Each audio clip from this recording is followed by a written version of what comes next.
पर अब हम बढ़ते हैं। इस प्रश्न में आपको बोला गया है कि निम्नलिखित भिन्नों को दशमलव रूप में लिखिए और बताइए कि प्रत्येक का दशमलव प्रसार किस प्रकार का होगा। तो अभी आप ये देखो कि आपके पास यहाँ 6 भाग दिए हुए हैं इस प्रश्न में और आपको दशमलव रूप में सभी को लिखना है। तो देखो, आप सबसे पहले देखो कि जो 36/100 आपके पास लिखा हुआ है, अर्थात आपको 100 का भाग देना है 36 में। तो आप सबसे पहले दशमलव लगाएंगे क्योंकि भाग तो जा नहीं पाएगा, तो आपने 0 लगाया। फिर आप देखिए 3 बार भाग जाएगा तो ये 300 आ गया, और ये फिर आप 0 बढ़ा दोगे, ये 6 आ गया। तो इस तरीके से आप देखिए आपके पास जो 36/100 है उसको तो आप तुरंत सॉल्व कर पा रहे हैं, ये 0.36 आया। अब यहां से आप देखो कि 0.36 आपके पास आया है, तो आपने देखा दशमलव के बाद ये 2 अंकों तक ही आया, अर्थात ये आपके पास एक शांत दशमलव प्रकार हो जाएगा। शांत का मतलब है कि ये कहीं ना कहीं दशमलव प्रसार रुक जा रहा है। तो आपने देखा 2 अंकों बाद रुक गया, तो इसलिए आपने इसको शांत दशमलव प्रसार बोल दिया। इसी तरीके से हम दूसरे भाग पर आते हैं। तो दूसरे भाग में आपको 1/11 दिया हुआ है। तो आप देखो 1/11 करोगे तो सबसे पहले तो आप भाग ही देंगे। देखो, आप 11 से भाग देंगे 1 में, तो यहां से आप देखिए आप सबसे पहले तो दशमलव लगाएंगे क्योंकि 11 से 1 में भाग नहीं जाएगा, तो आपने 0 कर लिया। फिर आप एक बार और 0 लगाएंगे, तो यहां से आप देखो कि ये 100 आ गया, तो 11 ने 99 हो जाएगा, तो ये 1 आया। तब आपने 2 0 और बढ़ा दिए, तो ये देखो 11 ने 99 आया। फिर आप देखिए 1 आ गया, फिर आप वही प्रोसेस रिपीट करेंगे, तो देखो ये 100 आ गया, तो 11 में 99 दोबारा आ गया। तो ये देखो 1 0 आपने अपनी तरफ से लगाया, लेकिन एक और लगाना पड़ेगा। तो यहां से आप देख रहे हो कि ये कभी भी जो इसका शेषफल है वो 0 कभी होगा ही नहीं। और आप देखो शेषफल चूंकि 0 नहीं होगा और ये संख्या ऐसे ही चलती रहेगी, तो आपको एक पैटर्न दिखाई दे गया कि जब आप इसको हल कर रहे हैं तो आपको ये संख्या को 0.090909 इस तरीके की मिल रही है। अब यहां पर इस संख्या को लिखने का एक तरीका ये भी है कि आप इसको लिख सकते हो 0.09 बार। आपने इसका इसलिए लिखा है क्योंकि यहां पर आप देख रहे हो जो 0.9 बार बार लिखा हुआ है, ये बार बार देखो आप रिपीट हो रहा है, मतलब पुनरावृत्ति हो रही है, और ये ऐसी पुनरावृत्ति चलती ही रहेगी। अब आप देखिए कि क्या ये दशमलव प्रसार रुक रहा है, तो आप देखो यहां पर डैश लगा रहे हैं, इसका मतलब ये रुक ही नहीं रहा है, ये तो चलता ही रहेगा क्योंकि शेषफल कभी 0 आएगा ही नहीं। या फिर आप बार, ये इस साइन को बोलते हैं हम बार। तो बार लगाने का मतलब ही ये होता है कि ये अनंत पदों तक चल रहा है। अब चूंकि आपने देखा कि ये रुक ही नहीं रहा है, मतलब ये चलता ही रहेगा, तो इसलिए आप इसे बोलेंगे अशांत। और दूसरा आप ये देखिए कि अशांत तो ये समझ में आ गया आपको। अब आप ये देखो कि क्या यहां पर आपके पास कुछ संख्याएं ऐसी हैं जो बार बार रिपीट हो रही हैं। तो आप देखो 0.9 बार बार आपके पास रिपीट हो रहा है, अर्थात पुनरावृत्ति हो रही है, अर्थात इसका आवर्तीकरण बार बार हो रहा है। तो इस तरीके से ये जो संख्या होगी वो अशांत हो जाएगी तथा आवर्ती हो जाएगी। तो इस तरीके से आपने दूसरा भाग भी हल कर दिया। अब देखिए हम तीसरे भाग पर आते हैं। तो तीसरे भाग में आपको दिया हुआ है 4 सही 1/8। तो देखो जब आप इसको हल करोगे तो ये आपके पास आ गया 33/8। तो देखो जब आप 8 से 33 में भाग दो तो आपके पास ये आ जाएगा 8 चौक 32, एक दशमलव लगाना पड़ा 0, 8 एकम 8, 2 0, 8 दूनी 16, 4 0, 8 पंजे 40। तो आपने देखा जब आप 8 से भाग दे रहे हो 33 में तो दशमलव में तो आ रहा है, लेकिन वो दशमलव के कुछ अंकों बाद समाप्त हो जा रहा है। तो देखिए आपने निकाला 4 सही 1/8 जो कि आया 4.0125 के बराबर। तो आप देख रहे हो कि हाँ ये दशमलव में तो आया, लेकिन दशमलव के 3-4 अंकों बाद ये समाप्त हो गया, मतलब ये आपके पास शांत दशमलव प्रसार हो जाएगा। तो आपने तीसरा भाग भी बता दिया। अब हम चौथे भाग पर आते हैं। चौथे भाग में आपको यहां पर दिया हुआ है कि 3/13। तो देखिए यहां पर अब हम हल कर देते हैं क्योंकि वहां पर जगह नहीं थी। तो आप 13 से भाग दोगे 3 में, तो आप सबसे पहले देखोगे कि आपको दशमलव लेना होगा, तो ताकि 30 हो गया, तो 13 दूनी 26। तो देखिए 4 40 हो गया, 13 × 39, फिर 1 10 आ गया 13। अब देखो आपको यहाँ पर 0 लेना ही होगा क्योंकि 10 में भाग नहीं दे पा रहे हो, तो 13 × 7 = 91 आ गया। फिर आपके पास देखो 9 आया, 90 हो गया। तो यहाँ से आप देखो आपके पास आ जाएगा 13 × 6 = 78। तो यहाँ से आप देखो 120 आया, मतलब 13 × 9 = 117 आ गया। तो आप देखो 3 दोबारा आपके पास आ गया। अब ये देखो आप दोबारा यहां पर क्या करेंगे, 0 ले लोगे, फिर आप देखो ये दोबारा आएगा 2, फिर 13 दूनी 26। तो आप देख रहे हो ये दोबारा जो पैटर्न हो रहा है ये बार बार रिपीट होता रहेगा, क्योंकि यहाँ शेषफल 3 आ चुका है। तो इसलिए आपने देखा कि ये आपके पास चलता रहेगा। तो इस ये जो मान आएगा वो आएगा 0.230769। और आप देखो इसके बाद भी ये चलता रहेगा। मैं एक बार और लिख देता हूं समझाने के लिए, 230769। इस तरीके से ये बाद में दोबारा चलता रहेगा 230769, और ये चलता ही आपके पास रहेगा। तो अब यहां तो आप यहां से समझ लो, या इसको हम शॉर्ट में देखिए, हमने आपको बताया था कि 0 दशमलव। आप यहां पर ये देखो कि कौन सा ऐसा भाग है पूरा जो बार बार पुनरावृत्ति कर रहा है। तो आपको ये मिल रहा है कि ये भाग बार बार आ ही रहा है। देखिए 230 769, ये देखो दोबारा आ गया, ये फिर दोबारा चलता रहेगा, मतलब ये भाग चलता ही रहा।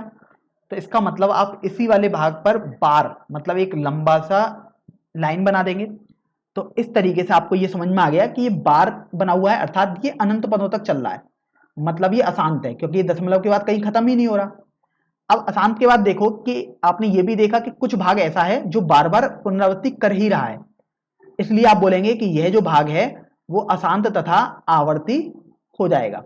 तो इस तरीके से चौथे भाग का दशमलव प्रसार होगा वो अशांत आवर्ती हो जाएगा। चलिए अब हम पांचवें भाग पर चलते हैं। तो पांचवें भाग में आपको जो परमी संख्या है वो 2/11 दी हुई है। तो अभी आप देखो, आप 11 से भाग दोगे 2 में, तो देखिए 11 से भाग देते हैं 2 में। तो देखिए सबसे पहले आपको दशमलव लेना होगा। तो 11 एकम 11, 9 90, 11 अट्ठे 88, 88 आया, फिर आपके पास 2 बचा। फिर आप देखिए अब आपको यहां पर 11 से भाग दोगे इसमें, तो 11 एकम 11 आ गया, फिर आपके पास 9 0 आएगा। तो आप देख रहे हो ये पैटर्न आपके पास दोबारा बनने लगा, क्योंकि 20 आ गया, देखो 20 11 दोबारा आ गया। तो आप बार बार निकालोगे तो आपके पास 18 18 18 कुछ ऐसे ही रिपीट कर रहा होगा। तो आप देखो ये आपके पास आ गया 0.18181818 कुछ इस तरीके से चल रहा होगा। तो यहाँ पर हमने इतने प्रश्नों में आपको समझाया, तो अभी आपको समझ में आ जाएगा तुरंत कि आप 18 पर बार लगा दो, क्योंकि 18 बार बार रिपीट हो रहा है। तो यहां से आपको ये समझ में आ गया कि अशांत है, क्योंकि दशमलव कभी खत्म ही नहीं हो रहा है, ये तो आप जितने टाइम तक करते रहोगे तो वो तो चलता ही रहेगा आपके पास। और यहां पर आप देख रहे हो कि जो ये 1 8 है वो बार बार रिपीट कर रहा है, अर्थात पुनरावृत्ति हो रही है, अर्थात आवर्तीकरण हो रहा है। तो इस तरीके से ये वाला भाग आपके पास अशांत आवर्ती हो जाएगा। चलिए अब हम सबसे अंतिम भाग पर चलते हैं। इस प्रश्न के छठे भाग में आपको दिया हुआ है 329/400। तो देखो आप इसको कर सकते हो 329/4 गुणा 100, अर्थात आप 329 से पहले भाग दे दीजिएगा, सॉरी 4 से भाग दे दो 329 में। तो देखो आपके पास आ गया 4 अट्ठे 32, 9 बचा, यहां पर 4 दूनी 8, 1 दशमलव लगाया, 10 आ गया, 4 दूनी 8, 20 4 पंजे 20। तो यहां से आप देखो दशमलव बेसिकली जब आपने हल किया तो दशमलव के बाद ये खत्म हो गया। तो ये आपके पास आ गया 82.25/100, क्योंकि आपने 4 से तो भाग दे दिया लेकिन 100 अभी बचा हुआ है। तो देखो 100 से भाग देना तो आसान होता है कि आप देख रहे हैं कि यहाँ पर 2 जीरो हैं, तो दशमलव को आप 2 स्थान आगे खिसका दोगे, मतलब दशमलव यहाँ पहुंच जाएगा। तो ये आपके पास आ गया 0.8225। तो आप देख रहे हो कि दशमलव के 4 अंकों बाद ये समाप्त हो गया। ये ऐसा नहीं है कि बढ़ता ही जा रहा है, 5 पर ही फुल स्टॉप लग चुका है, क्योंकि आपके पास जो शेषफल था वो 0 आ चुका है। तो यहां से जो ये दशमलव प्रसार है वो शांत दशमलव प्रसार आ जाएगा। तो इस तरीके से आपका पहला भाग हल हो जाएगा। चलिए अब हम दूसरे प्रश्न पर बढ़ते हैं। दूसरे प्रश्न में आप देखो, आपको बोला गया है कि क्या आप जानते हैं कि 1/7 बराबर 0.142857 पर देखिए बार लगा हुआ है, यहां पर है होता है। और आपको बोला गया है कि वास्तव में लंबा भाग दिए बिना क्या यह आप बता सकते हैं कि 2/7, 3/7, 4/7, 5/7, 6/7 के दशमलव प्रसार क्या हैं, और यदि ऐसे हैं तो कैसे हैं। तो अब ये देखो, आपको सबसे पहले तो ये बोला गया है कि क्या आप ये जानते हैं। मतलब जानने के लिए सरल बिल्कुल सिंपल सी बात है कि आपको करना ही पड़ेगा, क्योंकि आप याद तो नहीं करते ऐसी चीजें। तो देखो आप 1/7 हल करके देख लो एक बार, मतलब आप 7 से भाग दो 1 में। तो देखो दशमलव आपको लगाना ही पड़ेगा, तो ये 0 सॉरी ये आ गया, ये आपके पास जीरो नहीं लगाएंगे। तो देखिए 7 एकम 7, 30 आ गया, 7 चौक 28, 2 आप जीरो लगा दो तो 7 दूनी 14, तो देखिए 60 बन जाएगा अब ये, क्योंकि जीरो तो आप बढ़ा ही सकते हो आगे। 7 अट्ठे 56, तो देखो 40 हो जाएगा, 7 पंजे 35, देखिए 50 आ गया अभी ये। 7 गुणा 7 अर्थात 49, 1 आ गया। फिर देखिए 7 एकम 7, फिर ये 3 आ गया। फिर देखिए 7 चौक 28, तो यहाँ से भले ही मैंने यहाँ तक कर दिया, लेकिन आपको ये तुरंत समझ में आ जाएगा यहाँ तक कि जैसे ही आपके पास ये एक शेषफल बचा था, और देखो ये एक ही यहाँ पर था, अर्थात यहाँ से देखो आपके पास पूरा प्रोसेस रिपीट होने लगेगा। आपका मन कर रहा है तो आप करते रहें, लेकिन आप बार बार यही पाते रहेंगे, तो आपके पास देखो ये ऐसे चलता रहेगा, 5 7, आगे भी 1 4 2 8 5 7 चलता ही आपके पास रहेगा। तो इस तरीके से आपको ये समझ में आ गया कि जब आप 1/7 निकाल रहे हैं तो वो आ रहा है 0.142857, फिर दोबारा 142857, 142857, इस तरीके से वो चलता ही रहेगा आपके पास। तो यहां से देखो अब आपने सीखा था कि आप देख रहे हो कि अनंत तक चल रहा है, और ये जो भाग है 142857, तो आप ये देख रहे हो ये भाग बार बार पुनरावृत्ति कर रहा है, अर्थात आप इस पर बार लगा दोगे तो इस तरीके से आपके पास 1/7 का ये मान आ जाएगा। तो आप देख सकते हो आपसे बोला गया था कि आप जानते हैं कि क्या ये ऐसा होगा, तो हाँ ये बिल्कुल ऐसा होगा। अब आपको बोला गया है कि क्या आप बिना भाग दिए ये बता सकते हो कि 2/7, 3/7, 4/7, 5/7, 6/7 के दशमलव प्रकार क्या हैं? तो देखिए अब आपको 2/7 में पूरा पूरा भाग नहीं देना, जैसे अभी हमने 1/7 निकालने में किया है। तो देखो 2/7 को आप लिख सकते हो 2 गुणा 1/7, अर्थात 2 का गुणा अब आप कर दोगे 0.142857 के बार से। तो देखो जब आप गुणा करोगे तो ये आपके पास आ जाएगा, 2 का गुणा आप 7 से करो तो 14, 2 पंजे 10 और 1 11 है, 2 अट्ठे 16 और 1 17, 2 दूनी 4 और 1 5, 2 चौका 8 और 2 का 1 से गुणा करोगे तो 2। तो इस तरीके से आपके पास ये आ जाएगा। तो ये 2/7 भी आपके पास देखो ये आ गया एक अशांत और आवर्ती, क्योंकि आवर्ती इसलिए क्योंकि बार लगा हुआ है मतलब पुनरावृत्ति हो रही है, अशांत इसलिए क्योंकि बार लगा है मतलब ये चलता ही रहेगा अनंत पदों तक। तो ये दशमलव प्रसार आपको पता लग गया कि ये अशांत तथा आवर्ती है। अब आप 3/7 भी इसी तरीके से निकालो, तो ये आ जाएगा 3 गुणा 1/7, अर्थात 3 का गुणा अब आप 0.142857 के बार से करो।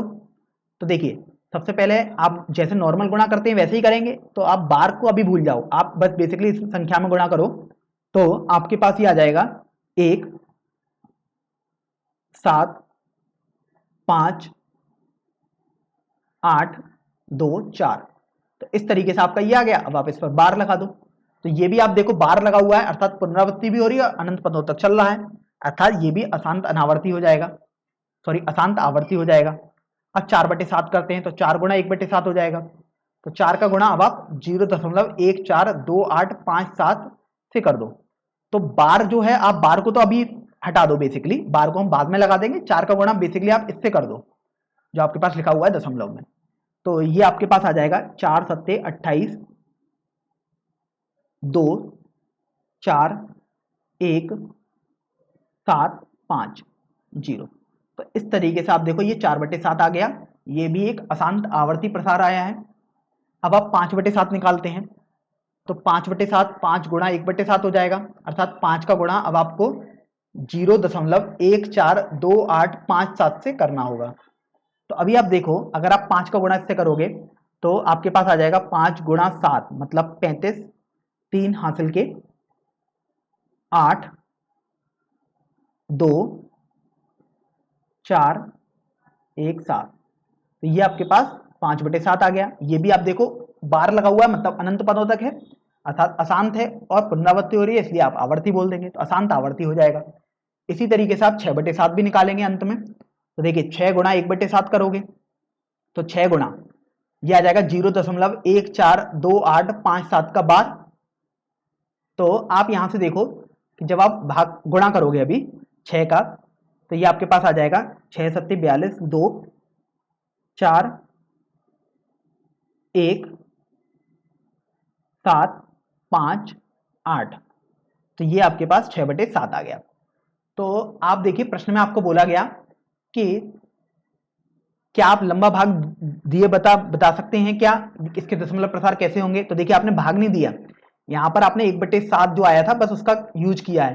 तो आप देख रहे हो ये सभी भाग आपके पास जो आ रहे हैं वो एक अशांत तथा आवर्ती इस प्रकार के दशमलव प्रसार आ रहे हैं।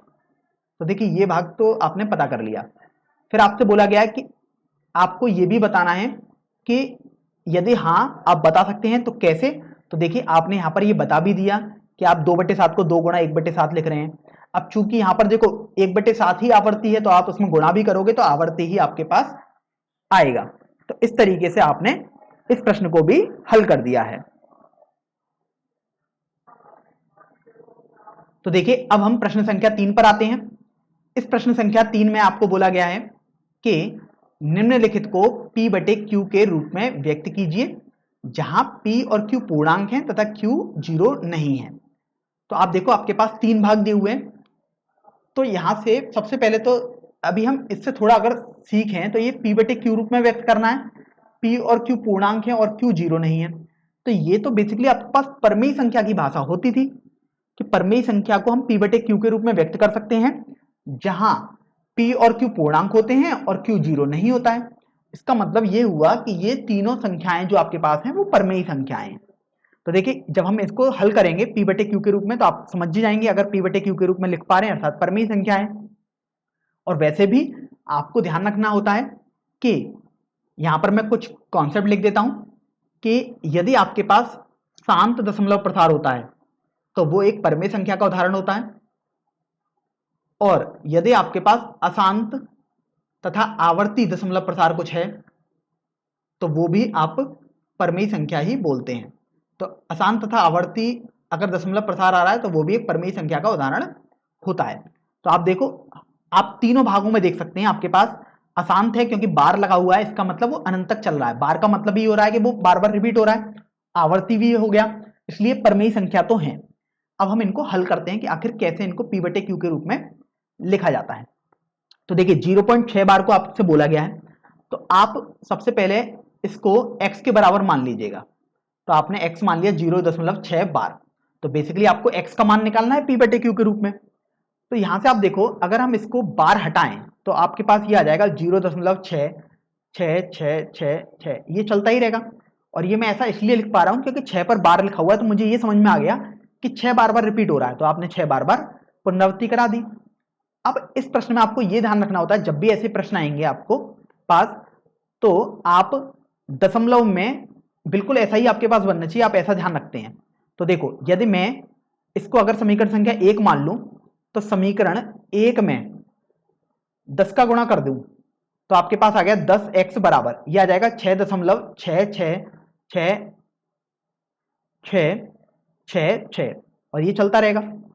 अब यहां पर आप गौर करिएगा एक बात को और बहुत ध्यान से सुनिए कि यहां पर कुछ छात्रों को ये लग सकता है कि यहां पर आप देखो कि यहां पर जो 6 लिखा हुआ है वो 7 बार है और यहां पर जो 6 लिखा हुआ है वो केवल 6 बार है, तो ये तो बिल्कुल अलग हो गया। ऐसा बिल्कुल भी नहीं है। देखिए मैं अनंत पदों तक तो 6 बार बार नहीं लिख सकता, इसलिए मैंने केवल आपको समझाने के लिए बस ये लिखा था कि ये 666 चलता ही रहेगा, इसलिए आपने डैश लगा दिया।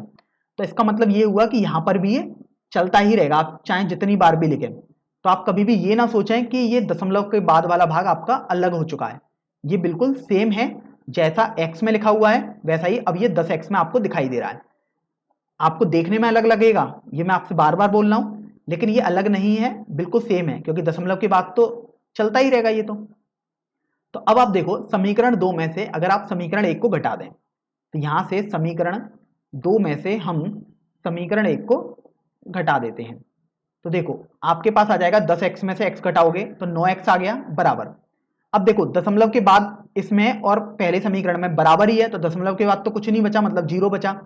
और 6 में से यदि आप 0 घटाओगे तो ये 6 आपके पास आ गया, अर्थात आपके पास x का मान आ जाएगा 6/9 क्योंकि 6.0 लिखा है मतलब 6 ही होता है वो। तो देखो जब आप इसको थोड़ा सरल करोगे तो 3 दूनी 6, 3 तिरका 9, इसका मतलब आपके पास जो x आ जाएगा वो आ जाएगा 2/3। तो आप देख रहे हो x ही आपने 0.6 बार माना था और ये आपके पास 2/3 आ गया, अर्थात P/Q के रूप में आ चुका है। मतलब आपको यही निकालने को बोला गया था और आपने इसको हल भी कर दिया है। चलिए अब हम दूसरे भाग पर आते हैं। तो दूसरे भाग में आपको यहां पर दिया हुआ है 0.47 बार। तो देखो सबसे पहले तो इसको हम x मान लेते हैं, तो माना x बराबर 0.47 बार। अब यहां पर बार को अगर हम हटाना चाहें, इसका मतलब ये हुआ कि बार को हटाएंगे तो देखो 0.4 तो ऐसे ही आ रहा है।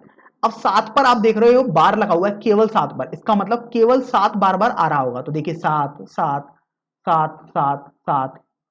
तो आप यहां से समझ पा रहे हैं कि आप इसको इस तरीके से लिख देंगे। तो अभी आप ये देखो कि आपको चाहिए होता है कि दशमलव के बाद संख्याएं बिल्कुल एक जैसी रहें, लेकिन यहां पर तो 0.4 फिर उसके बाद रिपीट हो रहा है, तो आप 10 का गुणा कर दो इसमें, तो 10x आपके पास हो जाएगा ये 4.7777 कुछ इस तरीके से चल रहा होगा। अब यहां पर आप एक बार और 10 से गुणा कर दो समीकरण 2 में। तो देखिए समीकरण 2 में अगर आप 10 से गुणा करोगे तो आपके पास आ जाएगा 100x बराबर 47.7777 कुछ इस तरीके से चल रहा होगा। तो इस तरीके से समीकरण संख्या 3 बन गया। तो यहां से आप देखो अब समीकरण 2 और समीकरण 3 के दशमलव के बाद जो भी कुछ है वो बराबर लिखा हुआ है। तो यहां से आप देखो कि आप इनको आप घटा सकते हो। तो ध्यान रखें, आपको मैं बार बार बोल रहा हूं कि ऐसा ना सोचें कि यहां पर आपके पास 5 बार 7 लिखा हुआ और यहां पर 4 बार 7 है तो ये दशमलव के बाद अलग अलग हो गया। नहीं, ये आपको देखने में ऐसा लिख रहा है, लेकिन आप तो 7 को बार बार जितना चाहो उतनी बार लिखो, तो ये बराबर ही आपके पास होते हैं। तो समीकरण 3 में से आप समीकरण 2 को घटाएंगे, तो मैं समीकरण 3 को पहले लिख देता हूं 100x बराबर 47.7777 और 10x लिख देता हूं यहां पर, यह आ जाएगा 4.77, ये कुछ इस तरीके से आ गया। तो जब आप देखो घटाओगे तो आपके पास ये देखो 100x में से 10x घटाओगे तो 90x आ गया। और देखो दशमलव के बाद तो सभी संख्या बराबर है, तो ये तो 0 आ गया। 47 में से यदि 4 घटाओगे तो 43 आ गया। इसका मतलब x बराबर आपके पास 43/90 हो जाएगा। तो इस तरीके से आपके पास ये x आ चुका p/q के रूप में, जहां p और q पूर्णांक हो जाएंगे। तो यही आपको हल भी करना था कि p/q के रूप में दर्शाना था। चलिए अब हम इस प्रश्न के सबसे अंतिम भाग पर चलते हैं, भाग संख्या 3 पर। तो आप देखिए भाग संख्या 3 में आपको जो संख्या दी हुई है वो है 0.001 पर बार। तो देखो सबसे पहले आप इसी को x मान लीजिएगा, तो आपने माना x बराबर 0.001 बार। तो अभी तो ये बार लगाकर लिखी हुई है, लेकिन अगर आप बार को हटाना चाहें तो आप देखो 0. ये पूरे इन तीनों पदों पर बार लगा हुआ है, 0.001 पर बार लगा हुआ है। तो आप बार बार इसी को पुनरावृत्ति करते रहोगे, क्योंकि बार का मतलब यही होता है। 001 001 001 001 001, तो इस तरीके से आपके पास ये चलता रहेगा। आप लिखते रहे अनंत पदों तक, ये तो आप चलता ही रहेगा। अब आप चाहते हो कि दशमलव के बाद वही अंक बचना चाहिए, मतलब वही पुनरावृत्ति बचनी चाहिए। तो आप चाहते हो 001 जो लिखा है वो एक बार हट जाए। तो अगर आपने इसको समीकरण संख्या 1 माना, तो अभी आप समीकरण 1 में 1000 का गुणा कर दो, क्योंकि आप चाहते हो दशमलव जो ये है वो यहां पर पहुंच जाए कैसे भी। तो ये मैंने तीर केवल समझाने के लिए आपको बनाया, अभी मैं इसको हटा देता हूं। तो देखो आप 1000 से गुणा करोगे तो 1000x बराबर ये आ जाएगा 001 दशमलव। अब देखो यहां पर दशमलव आ चुका, तो ये 001 001 001 कुछ 001 इस तरीके से चलता रहेगा। तो ये आपने समीकरण 2 मान लिया। अब आप देखिए समीकरण 2 में से समीकरण 1 को घटा दीजिएगा, क्योंकि दशमलव के बाद सब कुछ बराबर आ चुका है। तो समीकरण 2 के नीचे में समीकरण 1 लिख देता हूं एक बार, जो कि है x बराबर 0.001 001 001 कुछ इस तरीके से है। ध्यान रखें कि देखने में बार बार अलग लग रहा होगा, भले ही मैं आपको जानबूझ के ऐसे लिख रहा हूं ताकि आपको समझ में आए, लेकिन दशमलव के बाद ये जो पूरा भाग लिखा हुआ है इतना और ये जो पूरा भाग लिखा हुआ है इतना, ये सभी बराबर हैं, क्योंकि डैश लग रहा है, मतलब चलता ही रहेगा, वो भले ही मैंने नहीं लिखा है यहां पर। तो आप देखो घटाओ, तो घटाने पर 1000x में से आप x घटाओगे तो 999 x आ जाएगा बराबर। अब देखो 001 में से अगर आप 0 घटाओगे तो 001 आ गया, और दशमलव के बाद तो सब बराबर चल रहा था, अर्थात 0 लिख दोगे आप। अब यहां से आप देखिए कि ये बेसिकली जो लिखा हुआ है ये 1 लिखा हुआ है, तो 999 x बराबर 1 आ गया, अर्थात x बराबर 1/999 हो जाएगा। इस तरीके से आपने तीसरे भाग को भी हल कर दिया, जो आपको दशमलव प्रसार में करके लिखा हुआ था, आपने उसको P बटे Q की फॉर्म में लिख दिया, जहां P और Q दोनों पूर्णांक हैं तथा Q 0 के बराबर नहीं है। तो अब देखिए हम प्रश्न संख्या 4 को हल करते हैं। इस प्रश्न में आपको बोला गया है कि 0.9999 और ये देखिए डैश डैश डैश लगा है, मतलब अनंत तक चलता ही जा रहा है, को P बटे Q के रूप में व्यक्त कीजिए। आगे आपको बोला गया है कि क्या आप अपने उत्तर से आश्चर्यचकित हैं? अपने अध्यापक और कक्षा के सहयोगियों के साथ उत्तर की सार्थकता पर चर्चा कीजिए। तो देखो, सबसे पहले तो आपको ये जो दिया हुआ है नंबर वो है 0.9999, इस तरीके से आप देखिए चलता ही जा रहा है, ये चलता ही रहेगा, तो आप इसको x मान लीजिएगा। अब आपको बोला गया P बटे Q के रूप में दर्शाने के लिए, तो जैसे आपने पिछले प्रश्न में किया था प्रश्न संख्या 3 में, उसी तरीके से आप यहां पर भी करेंगे। तो देखो, अब आप यदि इसको समीकरण संख्या 1 मान लोगे तो आप समीकरण संख्या 1 में 10 का गुणा करो, तो देखिए यदि आप 10 का गुणा करोगे समीकरण संख्या 1 में, तो आपके पास हो जाएगा 10x बराबर 9 दशमलव ये 9 अब चलता रहेगा, तो इस तरीके से ये हो गया। इसको आप समीकरण संख्या 2 मान लीजिएगा।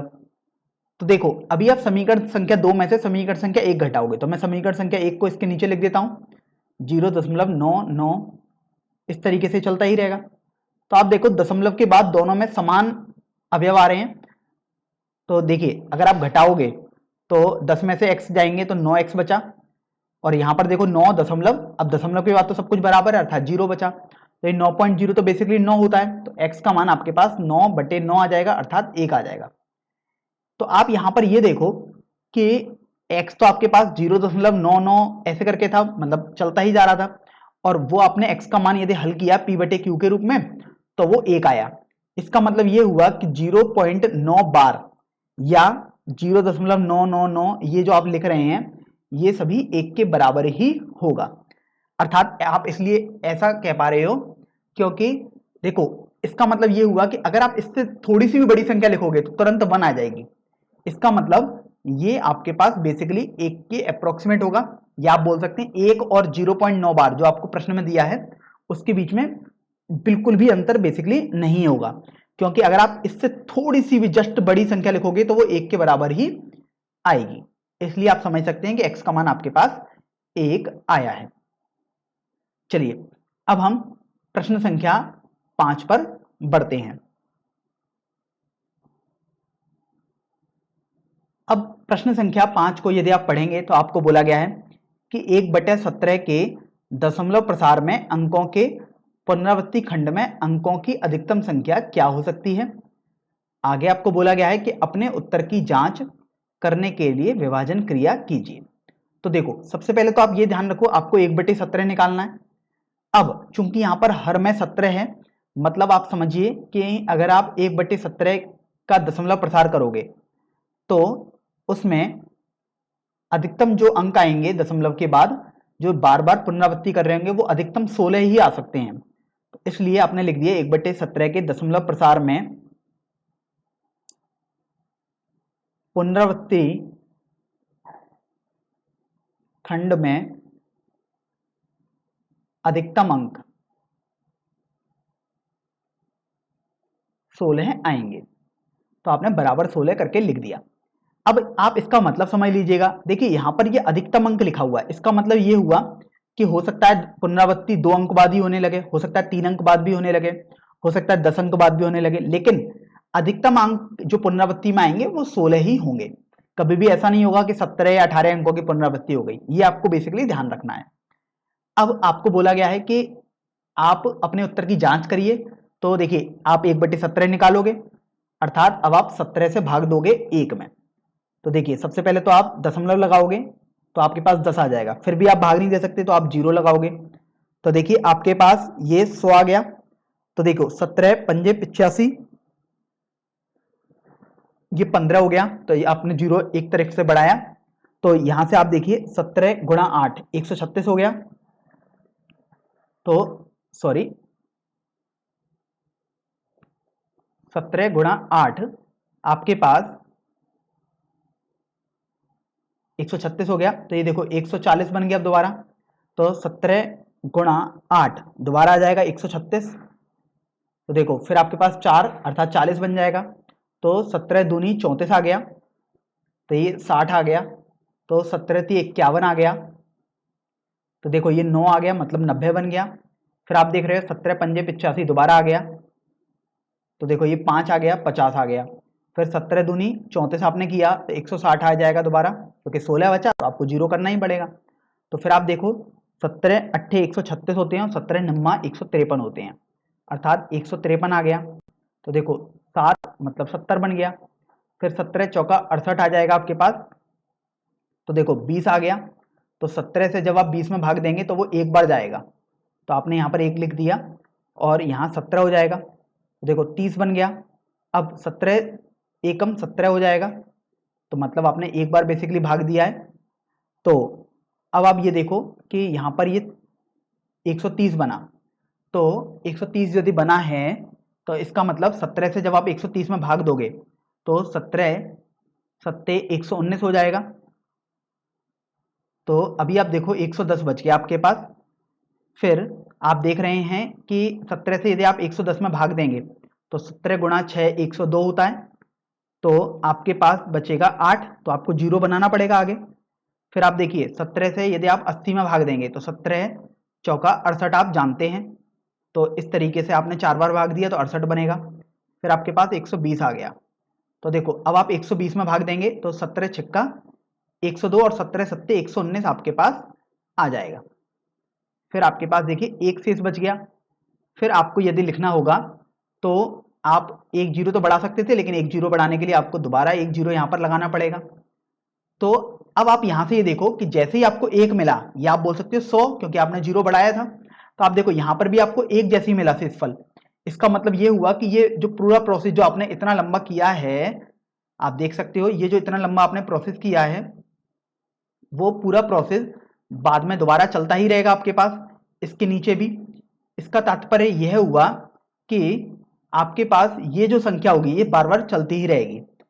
इसका मतलब अगर आप 1/17 को लिखेंगे तो वो आ जाएगा 0.05882394117 और देखो ये जीरो के बाद अगर आप लिखना चाहते तो ये ऐसे ही चलता रहता। तो देखो दोबारा 5 8 8 ऐसे चलता रहता। इसका मतलब अब आप देखिए इस पर बार लगा सकते हैं, क्योंकि आपको ये समझ में आ गया कि ये अनंत पदों तक चलता ही रहेगा और इन पदों की पुनरावृत्ति आपके पास होती ही रहेगी। तो इस तरीके से 1/17 का आंसर आपके पास आ गया। अब आपको बोला था कि आपको तो जांचना था, तो जांचना आपको ये था कि जो दशमलव प्रसार है उसमें पुनरावृत्ति जो खंड है उनमें अंकों की संख्या क्या हो रही है। तो आप देखो ये 1 अंक 2 अंक 3 अंक 4 अंक 5 अंक 6 7 8 9 10 11 12 13 14 15 16। तो देखिए आपने देखा था कि अधिकतम 16 अंक आ सकते थे और यहाँ पर 16 अंक ही आ रहे हैं। तो इस तरीके से आपने इस प्रश्न को जांच लिया। अब यहाँ पर आप एक बात ये ध्यान रखें कि कुछ छात्र इसको गलत समझ सकते हैं। वो सोचेंगे कि 16 अंक हमेशा ही आएंगे अगर 17 भाग में होगा, तो ऐसा जरूरी नहीं है। जैसे अगर मैं आपसे बोलूं 1/3 आपको हल करना है, तो देखिए हर में 3 है, इसका मतलब अगर आप लिखना चाहेंगे तो आप लिखेंगे कि जब भी पुनरावृत्ति आप करेंगे तो अधिकतम अंक 2 आ सकते हैं। लेकिन ये अधिकतम संख्या है, हो सकता है कुछ भी पुनरावृत्ति में कुछ भी ना आए, हो सकता है 1 अंक आए पुनरावृत्ति में, हो सकता है 2 अंक आए। तो आप देखो जब इसको हल करते थे तो आपके पास आएगा 0.3333 इस तरीके चलता रहेगा। मतलब आप इसको 0.3 बार लिख सकते हो। तो आप देख रहे हो यहाँ पर तो एक ही अंक की पुनरावृत्ति हो रही है। तो कभी भी ऐसा ना सोचें कि अधिकतम अंक 2 लिखे हैं इसका मतलब 2 अंकों की पुनरावृत्ति होगी, वो अधिकतम अंक है। हो सकता है 2 की भी पुनरावृत्ति हो सकता है 2 से कम मतलब 1 की भी पुनरावृत्ति हो। तो जैसे आप देखो यहाँ पर अधिकतम 16 अंकों की पुनरावृत्ति थी, तो हो सकता है 10 अंकों की पुनरावृत्ति हो सकता है 12 की भी हो, लेकिन यहाँ पर वैसे जब आपने गिना तो 16 अंकों की पुनरावृत्ति ही हो रही है। तो देखिए अब हम प्रश्न संख्या 6 पर आते हैं। इस प्रश्न में आपको बोला गया है कि P/Q जहां Q 0 नहीं है के रूप की परमेय संख्याओं के अनेक उदाहरण लीजिए जहां P और Q पूर्णांक हैं जिनका 1 के अतिरिक्त अन्य कोई उभयनिष्ठ गुणनखंड नहीं है और जिसका शांत दशमलव निरूपण है, अर्थात दशमलव प्रसार जब आप करेंगे तो वो शांत हो।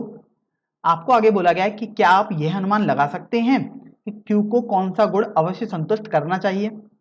तो अभी आप ये देखो कि आपको बोला गया है कि अनेक उदाहरण लीजिए, मतलब अनेक उदाहरण तो ऐसे अनगिनत हो सकते हैं, मतलब आपको बेसिकली 2-3 उदाहरण समझा के लिख देने हैं। तो देखिए ऐसे तो आपके पास बहुत सारे ऐसे संख्याएं हो सकती हैं, परमेय संख्याएं, यदि जिनका आप दशमलव प्रसार करो तो वो आपके पास शांत आए। आप देख सकते हो शांत आपको लिखा हुआ है। जैसे देखिए उदाहरण के तौर पर जैसे मैं आपको लिख देता हूं, अगर आप 4/5 निकालें, अगर आप 10/20 4/5, आपको बोला गया है कि एक के अतिरिक्त कोई और गुणनखंड नहीं होना चाहिए, तो मेरे को ऐसा कुछ लिखना होगा, मतलब मैं लिख सकता हूं 2/5। इसी तरीके से देखिए मैं यहां पर 3/2 भी लिख सकता हूं, मैं यहाँ 4/5 और भी आप अगर लिखना चाहते हैं तो देखिए आप 1/5 लिख दीजिएगा, आप लिख सकते हैं 1/10 भी लिख सकते हैं। तो ऐसे तो आपके पास बहुत सारे उदाहरण हो सकते हैं। अब इनको हल भी कर लेते हैं एक बार। तो देखो अगर आप 4/5 को हल करोगे तो आपके पास 0.8 आ जाएगा, ये तो केवल भाग करना है।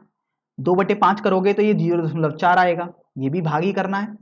जब आप इसको हल करोगे तो 1.5 आ जाएगा, इसको भाग करोगे तो 0.2, इसको करोगे तो 0.1। तो आप देख रहे हो हर जगह जब भी आपने भाग किया, मतलब इनका दशमलव निरूपण निकाला, तो देखो शांत आ रहा है। शांत का मतलब ये है कि दशमलव के कुछ अंकों बाद ये समाप्त हो गया, ऐसा नहीं है कि अनंत पदों तक चलता ही जा रहा है भाग। आप देखो यहां पर भी 1 अंक बाद समाप्त हो गया, यहां पर भी आप देखो 1.5 के बाद समाप्त हो चुका है, ये भी समाप्त हो गया 2 के बाद, 0.1 पर ये भी समाप्त हो गया। तो ये सभी जो उदाहरण हैं वो सभी आपके पास शांत दशमलव प्रसार वाले उदाहरण हैं। तो आपने ये तो लिख दिए उदाहरण के तौर पर। अब आपको बोला गया था कि आप क्या यह अनुमान लगा सकते हैं कि कौन सा गुण Q को अवश्य संतुष्ट करना चाहिए अगर दशमलव प्रसार होगा। तो आप यहां पर ये देखो कि अगर आप इन सभी के हर देखो तो हर में जो भी आपके पास गुणनखंड आ रहे हैं, जो भी आपके पास पद दिया हुआ है, अगर आप उसका गुणनखंड निकालेंगे तो वो 2 की घात m गुणा 5 की घात n का होना चाहिए। तो आप लिख सकते हैं कि Q के गुणनखंड 2 की घात m गुणा 5 की घात n प्रकार के होने चाहिए, जहां m, n पूर्ण संख्याएं होती हैं। तो अगर आपके पास कोई भी हर दिया हुआ है 2 की घात m गुणा 5 की घात n, तो आप ध्यान रखें जब भी आप उसका दशमलव प्रसार निकालोगे तो वो एक शांत दशमलव प्रसार आएगा, जैसे आप इन सभी उदाहरणों में देख सकते हैं। चलिए अब हम प्रश्न संख्या 7 पर बढ़ते हैं। तो देखो प्रश्न संख्या 7 में आपको बोला गया है कि ऐसी 3 संख्याएं लिखिए जिनके दशमलव प्रसार अनवसानी अनावर्ती हो। तो देखिए मैं यहां पर आपको पहले समझा देता हूं कि अशांत को आप अनवसानी भी बोलते हैं। अनवसानी मतलब अगर आपको समझना है तो आप ऐसे समझ सकते हो, अवसानी का उल्टा, अवसानी मतलब जो खत्म हो रहा हो, अवसान कहना जो हम बोलते हैं कि, तो उसका उल्टा मतलब अनवसानी, मतलब जो समाप्त ही ना हो, मतलब जो अनंत तक चलता रहे। तो अशांत का मतलब भी यही था कि जो अनंत तक चलता रहे। तो अशांत और अनवसानी एक ही बात है। तो अब आपको ऐसी 3 संख्याएं लिखनी है जिनके दशमलव प्रसार अनवसानी हो, मतलब कभी भी समाप्त ना हो, और अनावर्ती हो, मतलब कोई भी पुनरावृत्ति नहीं हो रही हो। तो सबसे पहले तो आप ये समझ लीजिएगा, मैं आपको एक अलग से बता देता हूं, अनवसानी अनावर्ती ये जो संख्याएं होती हैं वो अपरमेय संख्याओं की कैटेगरी में आती हैं। तो इस तरीके से बेसिकली आपको ये बोला गया है कि अनवसानी अनावर्ती संख्या लिखनी है, मतलब आपको अपरमेय संख्याएं लिखनी है। तो ये तो चलिए आपको समझ में आ गया। अब आपको 3 उदाहरण ऐसे लिखने को बोला गया है, लेकिन आप ऐसे अनगिनत उदाहरण लिख सकते हैं, लेकिन यहाँ पर हम कुछ ही उदाहरण देखते हैं क्योंकि अनगिनत तो नहीं लिख सकते हम। तो देखिए जैसे आपके पास √2 अगर आप निकालोगे तो वो भी एक अपरमेय संख्या आती है, तो √2 का मान आप लिख दो 1.414, कुछ इस तरीके की संख्या। तो ये आपके पास देखो 114, मतलब जरूरी नहीं √2 ही हो, कुछ भी हो सकता है, 1 5 2 8 4 1 3, ऐसे करके आप देखिए कुछ भी संख्या आपके पास हो सकती है। तो आप देख रहे हो ये डैश लगा दिया, मतलब ये अनंत तक चल रही है और ऐसा कोई भी पद नहीं है जो बार बार रिपीट हो रहा हो। तो यहां से आपको समझ में आ गया कि ये अपरिमेय संख्या हो गई या अनवसानी अनावर्ती हो गई। तो एक उदाहरण हो गया। दूसरा उदाहरण यदि आप देखोगे तो वो आप देखो लिख सकते हो 10.1 8 4 2 7 1 8 2 5 1 9 4। देखिए ये भी एक ऐसा ही उदाहरण मैंने लिख दिया। आप देख सकते हो कि अनंत तक चल रहा है क्योंकि डैश लग रहा है और कोई भी ऐसा भाग नहीं है जो बार बार पुनरावृत्ति कर रहा हो, मतलब अनावर्ती है। इसी तरीके से देखो आपने जैसे पाई तो पढ़ा ही होगा बहुत बार। तो पाई एक अपरिमेय संख्या होती है जिसका मान आप निकालोगे 3.14159 ऐसे करके चलता रहता है। तो इस तरीके से आपके पास ये 3 उदाहरण हो गए। अगर आप लिखना चाहते हैं तो ऐसे बहुत सारे उदाहरण हो सकते हैं। देखिए जैसे 0.21318529141 इस तरीके से आप देखिए ये भी आपके पास अनंत पदों तक चल रहा है और कोई पुनरावृत्ति नहीं हो रही है। तो ये भी आपके पास इसी तरीके का एक उदाहरण हो जाएगा। तो आपसे 3 लिखने को बोला गया था लेकिन हमने यहाँ पर 4 लिख दिए ताकि आपको ढंग से और समझ में आ पाए। चलिए अब प्रश्न संख्या 8 पर बढ़ते हैं।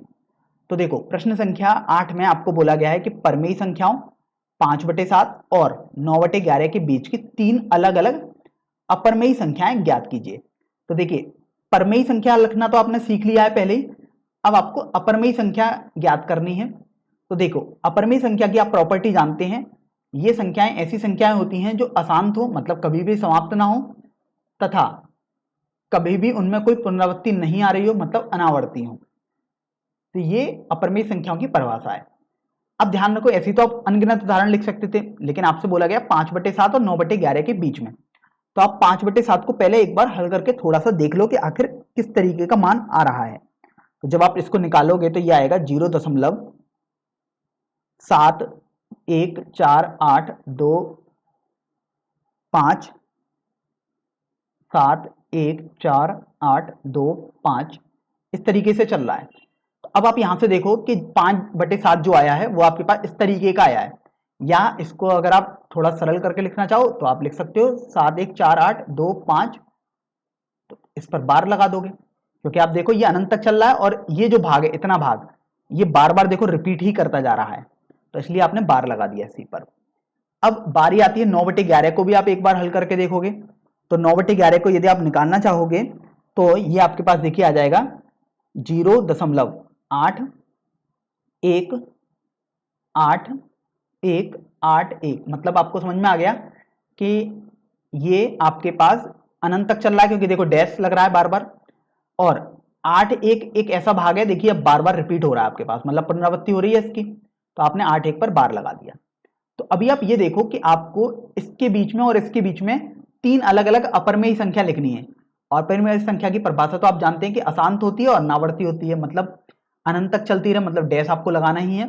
अनावर्ती मतलब बार नहीं आएगा कहीं भी, या आप बोल सकते हैं कहीं भी पुनरावृत्ति नहीं होगी। तो देखिए आपसे तो 3 संख्याएं ऐसे लिखने को बोला गया है, हम यहाँ पर और भी संख्याएं लिखते हैं ताकि आपको और अच्छे से समझ में आए। तो देखो सबसे पहले आप देखो ये 7 है और ये 8 है, तो मतलब 7 से ही स्टार्ट करो आप। अब यहाँ पर देखो ये 1 है, मतलब आपको इनके बीच की लिखनी है, मतलब आपको 1 से बड़ी संख्या ले लो तो ज्यादा बेहतर रहेगा। तो आपने 2 ले लिया। अब यहाँ पर आप कुछ भी लिखते रहो, ध्यान रखो कि डैश लगाना ही चाहिए अंत में, मतलब अनंत तक चल रही है और ऐसी कोई भी संख्या बार बार पुनरावृत्ति ना हो रही हो। तो आप कुछ भी लिख सकते हैं, जैसे 1 5 1 9 सॉरी 8 4 7 लिख दिया मैंने, 5 लिख दिया, 4 2 6 3 9। तो आप देखो कहीं भी कोई पुनरावृत्ति नहीं हो रही और वहां तक चल रही है। एक उदाहरण हो गया। इसी तरीके से देखो और उदाहरण लिखना चाहते हो तो 0 अब 7 2 लिखना चाहते हो तो 2 लिखो, नहीं तो 3 ले लो, पूरा आपके ऊपर निर्भर करता है। ये 2 8 4 5 3 8 1 6। तो देखिए ये भी ऐसा मैंने उदाहरण लिख दिया। कोई और उदाहरण लिखना चाहते हैं तो देखिए अगर आपको 0.77 लेना है तो वो आप ले सकते हो, 5 1 8 2 4 3 5 1 6 कुछ भी आप ले सकते हो। देखो अगर और उदाहरण लिखना चाहते हो तो वो भी लिख सकते हो, जैसे देखिए 0.8 मान लो मैंने ले लिया, तो आप ध्यान रखो 8 1 तो इसमें ही चल रहा है, आप देखो तो मतलब इससे तो छोटी लिखनी है क्योंकि उनके बीच में लिखनी थी। तो आप 8 0 2 4 1 5 3 6 5 8 2 5, 9 कुछ इस तरीके की लिख सकते हैं। तो ऐसे अनगिनत लिख सकते थे, लेकिन यहाँ पर मैंने आपको 4 लिख के दिखा दिया कि ये ऐसी मैंने 4 उदाहरण लिख दिए हैं। तो देखिए अब हम प्रश्नावली 1.3 का सबसे अंतिम प्रश्न अर्थात प्रश्न संख्या 9 हल करेंगे। इस प्रश्न में आपको बोला गया है कि बताइए कि निम्नलिखित संख्याओं में से कौन कौन सी संख्याएं परमेय हैं और कौन कौन सी संख्याएं अपरमेय होंगी। तो आप देखो, आपको यहाँ पर 5 भाग दिए हुए हैं और आपको सभी भागों के बारे में बताना है। तो देखिए सबसे पहले हम सिद्धांत समझ लेते हैं। तो देखो, अगर आपके पास कोई भी रूट m तरीके की संख्या होगी, तो अगर m पूर्ण वर्ग संख्या है तो हमेशा ध्यान रखें रूट m जो होगी वो आपके पास एक परमेय संख्या होगी। अभी केवल हम समझ ही रहे हैं। अगर रूट m निकाल रहे हैं और m आपने देखा कि एक पूर्ण वर्ग संख्या नहीं है, तो ध्यान रखें कि रूट m हमेशा अपरमेय संख्या होगी। तो ये तो आपने उनके बारे में लिख दिया जब रूट में कुछ संख्याएं आपको दी हुई हैं। दूसरा, अगर आपके पास कुछ दशमलव प्रसार लिखे हों तो उनको समझ लेते हैं।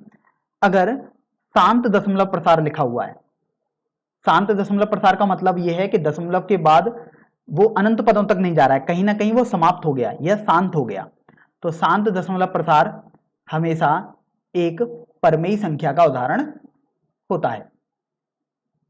इसी तरीके से अगर आप अशांत दशमलव प्रसार निकाल रहे हैं तथा वो एक आवर्ती भी है दशमलव प्रसार, तो वो आपके पास एक परमेय संख्या का उदाहरण हो जाएगा। तो आपने ये भी लिख दिया। इसी तरीके से आप एक और देखेंगे, लास्ट पॉइंट, अगर आपने दशमलव प्रसार निकाला और वो अशांत आया मतलब अनंत पदों तक आ रहा है तथा अनावर्ती आया मतलब कुछ भी पुनरावृत्ति नहीं चल रही है, तो आपके पास जो संख्या होगी आप उसे अपरमेय संख्या बोल देंगे।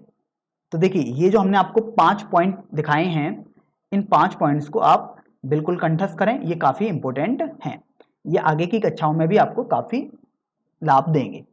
तो देखिए पहले भाग में आपको बोला गया है √23। तो देखिए यहां पर हम पहला भाग लिख देते हैं √23। अब देखिए क्या √23, तो 23 को आप देखो, क्योंकि अंडर वाले मतलब इन दोनों भागों में से होना चाहिए कुछ भी। 23 एक पूर्ण वर्ग संख्या है, मतलब क्या 23 किसी संख्या का वर्ग होता है? तो आप पाएंगे कि नहीं, बिल्कुल भी ऐसा नहीं है, क्योंकि देखिए 4 का वर्ग 16 होता है और 5 का वर्ग 25 है, तो ये बीच में कहीं आएगा। तो इसका मतलब ये हुआ 23 चूंकि एक पूर्ण वर्ग संख्या नहीं है, इसका मतलब √23 ये आप दूसरे भाग से देखिए, दूसरे पॉइंट से लिख सकते हो, अपरमेय संख्या हो जाएगा। देखिए आपने पहला भाग तो समझा दिया, अब बारी आती है दूसरे भाग की। तो उसमें आप देखो आपको √225 करके दिया हुआ है। तो देखो दूसरा भाग है √225। तो देखिए अंडर के अंदर आपको 225 दिया है, तो आप देखिए 225 तो 15 का वर्ग होता है, अर्थात 225 एक पूर्ण वर्ग संख्या है जो कि 15 का वर्ग होती है। तो आप पहले पॉइंट से लिख सकते हो, चूंकि 225 एक पूर्ण वर्ग संख्या है इसलिए √225 एक परमेय संख्या हो जाएगी। इस तरीके से आपने दूसरा भाग भी हल कर दिया। अब देखिए तीसरे भाग पर बढ़ते हैं। तो तीसरे भाग में आपको दिया हुआ है 0.3796। तो तीसरे भाग में लिख लेते हैं 0.3796। तो आप देखो दशमलव के बाद ये केवल 4 अंकों तक आया और यहां पर देखो डैश कहीं नहीं लग रहा है, मतलब ये समाप्त हो चुका है, मतलब ये शांत दशमलव प्रसार है। दशमलव प्रसार इसलिए क्योंकि दशमलव के बाद ये कुछ ही अंकों के बाद जाके फुल स्टॉप हो गया, मतलब शांत हो चुका है। तो देखिए जब भी शांत दशमलव प्रसार होता है तो वो एक परमेय संख्या का उदाहरण होता है। तो इस तरीके से तीसरे भाग में जो आपको संख्या दी हुई है 0.3796 ये एक परमेय संख्या हो जाएगी। अब हम चौथे भाग पर बढ़ते हैं। चौथे भाग में आप देखिए आपको दिया हुआ है 7.478 और डैश। तो देखिए चौथा भाग है आपके पास 7.478 और यहां पर देखिए डैश डैश डैश दिया है। तो अभी आप ये देखो, डैश का मतलब है कि ये अनंत पदों तक चलती ही जा रही है, कभी भी समाप्त नहीं हो रही है, मतलब अशांत है। तो देखिए अशांत में आपके पास 2 केस थे। अब आप ये देखो कि क्या ऐसा कोई नंबर या कोई अंकों का एक समूह है जो बार बार पुनरावृत्ति कर रहा है, तो हाँ बिल्कुल कर रहा है। और वो देखिए ये 4 7 8 है, देखिए 4 7 8 आ गया। अगर आप इसको ढंग से लिखते, अगर और भी सॉल्व करते, तो ये बेसिकली ऐसे करके आपको कुछ दिया है, ये चलता ही रहेगा 4 7 8 4 7 8, तो ये नंबर है या जो ये प्रश्न में दिया था। या फिर आप इसको देखिए लिख सकते हैं 7.478 पर बार। तो यहां से आपने देखा कि पुनरावृत्ति हो रही है कुछ अंकों के समूह की, और ये अशांत है क्योंकि डैश लग रहा है, मतलब अनंत अंकों तक चल रहा है। इसका मतलब ये अशांत तथा आवर्ती प्रकार का है। अतः यह जो संख्या होगी वो एक परमेय संख्या हो जाएगी। अब हम सबसे अंतिम भाग पर चलते हैं। इसमें आपको देखिए संख्या लिखी हुई है 1.10, 1 0, 1 0 0 0 1 0 0 0 0 1 और डैश डैश करके लिखा हुआ है। तो देखिए पांचवा भाग जो है आपके पास वो है 1.10, 1 0 0 1 0 0 0 1 0 0 0 0 1 और इसी तरीके से आपके पास देखिए डैश डैश डैश करके लिखा था। अब आप यहां से देखो, देखिए डैश लगा हुआ है, इसका मतलब ये अनंत अंकों तक जा रही है, मतलब अनंत पदों तक चलती ही रहेगी। तो ये आसान तो समझ में आ गया। अब आप ये देखिए क्या आपको एक ऐसा समूह मिला है जो बार बार पुनरावृत्ति कर रहा हो, तो ऐसा बिल्कुल भी पुनरावृत्ति कोई नहीं कर रहा। कुछ छात्रों को लग सकता है देखिए 1 0 पुनरावृत्ति कर रहा है, तो आप देखो ये 1 0 पुनरावृत्ति मान लीजिए यहां तक किया, लेकिन ये तो 0 1 आ गया। अगर पुनरावृत्ति करता तो 1 0 1 0 1 0 ही चलता रहता। तो यहां से समझ में आएगा कि ऐसा पुनरावृत्ति तो कहीं भी नहीं हो रही है, अर्थात ये आपके पास एक अशांत और अनावर्ती तरीके की संख्या हो गई, जो कि ये वाला भाग है। अर्थात इस वाली संख्या को आप अपरमेय संख्या बोल देंगे।